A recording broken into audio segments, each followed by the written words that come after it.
Welcome to Kaizer Chiefs Fan TV, and in this video we will be previewing the match between Kaizer Chiefs and SuperSport United, which will be a very big fixture given that fans will be back. Without wasting any more time, let's get into it. So we are currently number 3 in the league, 4 points behind the Royal AM. And someone I know is already thinking, but we have 2 games in hand. Listen, brother. Those 2 games might not be games in hand after all, because it's up to the High Court to decide whether those games should be counted or not. But in the meantime, we'll still play those 2 games. Let's say we win them, and then the High Court decides those games shouldn't count. So that means those 6 points will be thrown away. If they do count, however, then there's a chance that we qualify for the Champions League. But without those 2 games in hand and given our performance, it doesn't look good for us. We've all seen how we've been performing. And it's embarrassing to say the least. It's just shameful. You just look at our team and you're like, what happened? And I was listening to Twitter Spaces during the week. Jessica was saying, I hear people talk, but it's not like we're in a crisis, we're fighting relegation. I'm like, if you will say that, that means you do not understand what crisis means for Kaizer Chiefs, which is disappointing because this is a family business, and you should know, Guti, crisis for Kaizer Chiefs is not crisis for Baroka. Crisis for Kaizer Chiefs is not being number 1. Crisis for Kaizer Chiefs is not winning a cup in a season. Crisis for Baroka on the other side is getting relegated. So I know she came back and tried to explain what she doesn't mean what, but the thing is she uttered it, which means at the back of her mind or their mind, collectively as management, they are not as worried as we are who are not winning cups. As a business person, I don't think I would be worried if I was getting sponsorships, no Toyota. I wouldn't be worried. I mean, they've had the sponsorship, no Vodacom Makabashi, Nike is still their partner. Partner, no whole lot. Business is good. So there is no need for me as a business person to worry about the performance of a team if investors still think this team is a good investment. So maybe that's where there is a mismatch or the management, because now we're thinking we should be winning, but now they're thinking we are in the league. We're becoming a small team. Guys, Royal AM, you're number 2, so number 3, and we might not even qualify.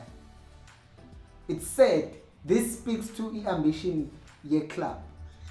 It shows why Namanje we haven't paid the money that Stellenbosch wants for Ashley Dupree, according to rumors.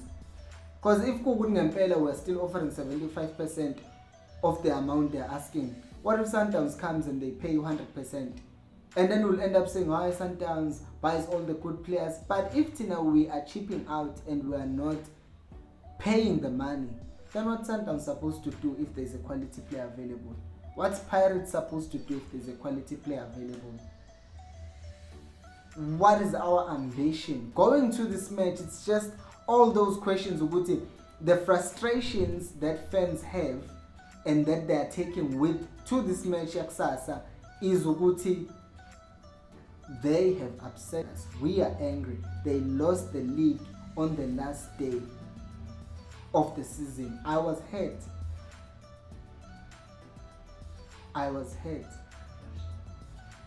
Like, from Momentador, Balando Hunt, I'm not even gonna lie, Hunt I thought it was gonna do bad, but it didn't.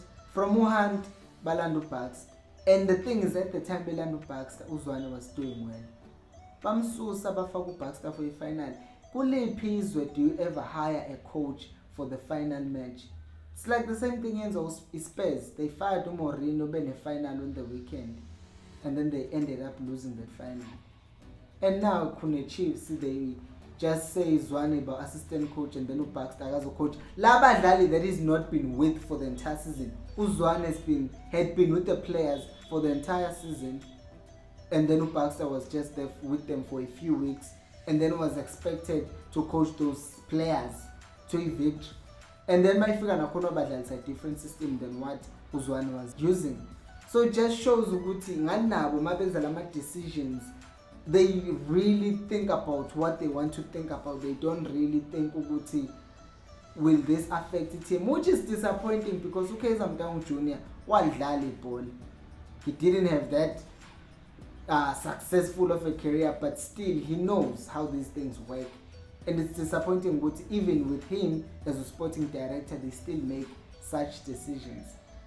And I'm bringing this out because it's the emotions that the fans are carrying to the game tomorrow.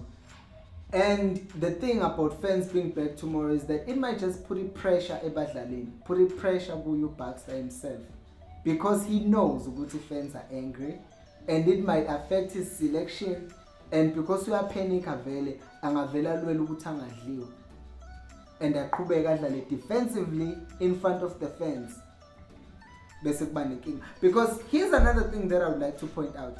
There's nothing wrong with playing 3-4-3. The system that he plays, Chelsea idlala ya win Champions League ngayo. Belgium ibe number 1 for a longest time, ibidlala 3-4-3. You understand? So the system is not the problem, but it's the coach who doesn't know how to use the system. Because even ngisho 4-3-3, 4-2-3-1, 4-4-2, he will still make those formations look bad because he doesn't know how to use that system. Kwazwane wayisebenzisa 3-4-3 ne 3-5-2 last season, and it worked because he knew where to put each player and the instructions to give to each player. But Baxter doesn't look like he knows how to do that, or he forces things, or he forces ukudlala his favorites, and as a result the team suffers. And now I can only imagine what would be happening Sasa with all this pressure on him, with all this pressure on the players. With Ukiken being unavailable for tomorrow's game, here's my predicted starting 11. Peterson Epalini, Ngezana, Mphahlele, Dube, right full back, Blom, left full back, Frosla, bese dlala uNange, do Alexander, and kwi front three uzodlala uPiliat, uParker, uNukovic. Well, Nukovic uzomdlala on the side as usual. And I think with Dolly being unavailable, it would have been a good chance to play Umshini or Zuma or Sehot or even Umashian. But he won't do that, unfortunately. And I hope for everyone involved, Chiefs doesn't lose tomorrow's game. You would think losing tomorrow's game would mean Chiefs will fire Bucks, but I doubt they will do that. So I hope for everyone's sake, Chiefs doesn't lose tomorrow. I wouldn't want to see vandalism. I don't want to see vandalism of the stadium. It's one of our best stadiums that we have. And I don't want to see the stadium being banned just because a team doesn't want to fire a coach. As for my match prediction, I actually think this game might end up being a long and boring 1-1 draw because Baxter will be scared. SuperSport is not in their best form right now. And the match might just be cagey because of the fans, and everyone will be nervous, not wanting to make mistakes. What do you guys think? What is your score prediction? Let me know down in the comment section, and please like this video. It will help YouTube to spread this video to more Kosi fans like you. And until next time, remember, Equals, Alpelo Moy.